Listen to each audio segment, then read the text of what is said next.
Warner Bros. Gaming division hasn't really had the best year. I mean, especially with Suicide Squad Kill the Justice League having its live service shut down, and even the Multiverse's live service now coming to a close.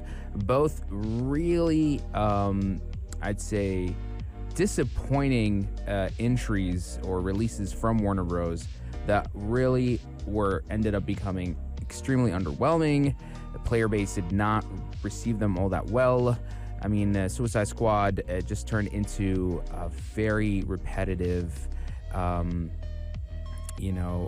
just a type of live service that was barely fun, was extremely just grindy, repetitive, and just had none of the soul that you would expect for a concept like this to have. And it just couldn't get past for a 1 year of live service, and so they cut the support for that. Multiverses, they had to put that game into dormancy for some time, saying that they're gonna overhaul it, they're gonna change a few things and bring it back better than ever, only for it to end up re-releasing with even more heavily monetized features. To the point that it was downright predatory, and it just alienated the player base, and that live service ended up shutting down recently. And because of these disappointing results for Warner Bros., they have just this is really unfortunate. They recently made the decision to cancel the much anticipated Wonder Woman game that's being developed by Monolith Productions, and even shut down 3 of its development studios. First being Monolith Productions themselves, Player First Games, and WB San Diego. Wow, this is a big turning point for Warner Bros.' gaming division at the moment. And according to Warner Bros.' statement, this move is part of a strategic shift to focus on its core franchises, including Harry Potter, Mortal Kombat, DC, and Game of Thrones, with an aim to drive profitability and growth moving forward.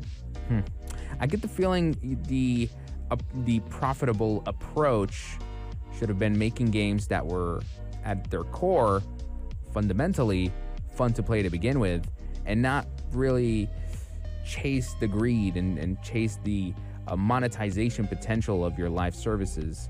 I mean, Suicide Squad and Multiverses were the biggest examples of this, and they had to suffer pretty bad to learn that lesson the hard way. And now Monolith Production, honestly, what a loss to the industry. I mean, this was the team responsible for Middle-earth's games like Shadow of Mordor and Shadow of War. Great games, by the way, and had a game concept called the Nemesis system, which Warner Bros. Has patented, and believe me, no studio nor developer out there can use the Nemesis system out there, which, again, creatively restricting. Imagine. They were working on that Wonder Woman project, which now will not be moving forward, and I think it's because of Suicide Squad.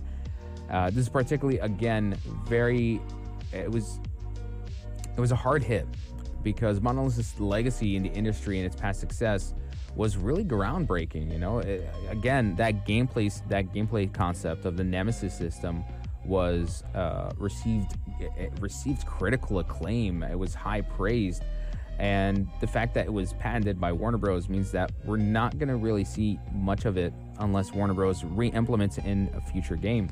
And to be honest, there hasn't been a Lord of the Rings video game adaptation that was at least at that scale or at that quality since, which is, again, an enormous loss to the gaming industry, to players out there, because what happens here is not only does it erase 3 talented teams from the development landscape, but also signals a larger trend of cuts and restructuring in the industry, which we've seen in many other studios and production houses out there. And with now Monolith's closure in particular, I see it as a really big blow to the DC Universe connected gaming effort. I mean, this could have been something where it could have really played very well with James Gunn vision of making movies, games, and shows interconnected all together in a seamlessly, interconnected universe, and now the gaming aspect seems like has hit a major setback because of this. And so it's going to be a very long time before we see an official DCU video game being released. And when we look at what's really happening here, in the past few years, we've seen thousands of game developers laid off, with estimates showing over 14,000 layoffs in 2024 alone. And these ongoing cuts and cancellations have made the industry professionals really concerned about the future of video game development, especially when major companies like Warner Bros.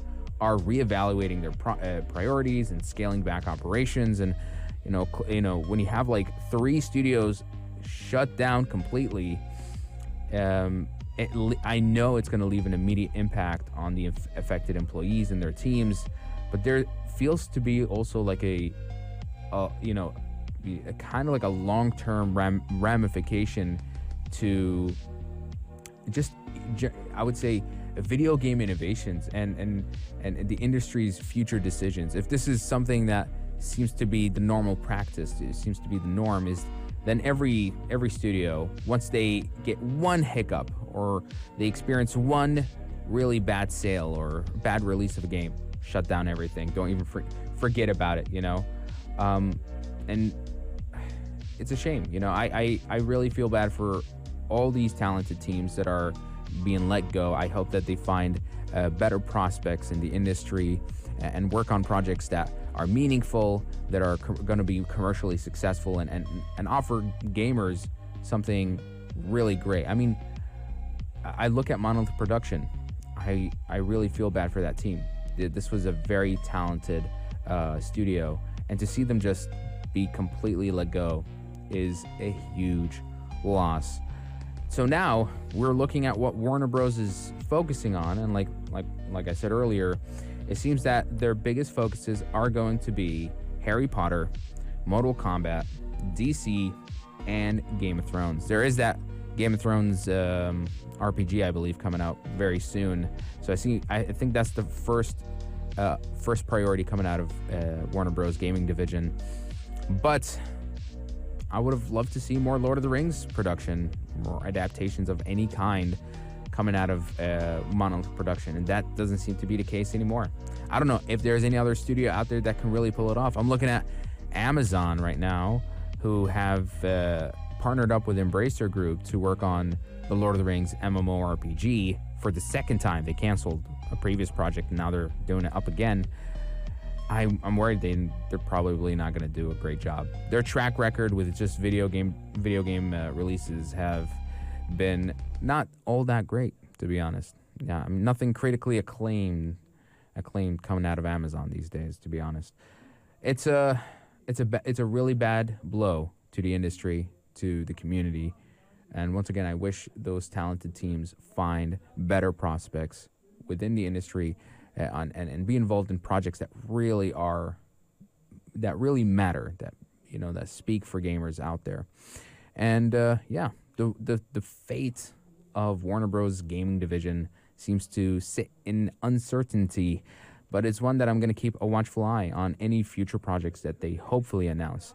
I know they're still making another Harry Potter, so we're definitely going to be hearing something about that very soon. Until then, I'll be sure to give you guys all of the latest updates from the industry right here on the Evening Buzz. We're going to take a short break. We're going to be right back with more news from the world of entertainment right here on the Evening Buzz.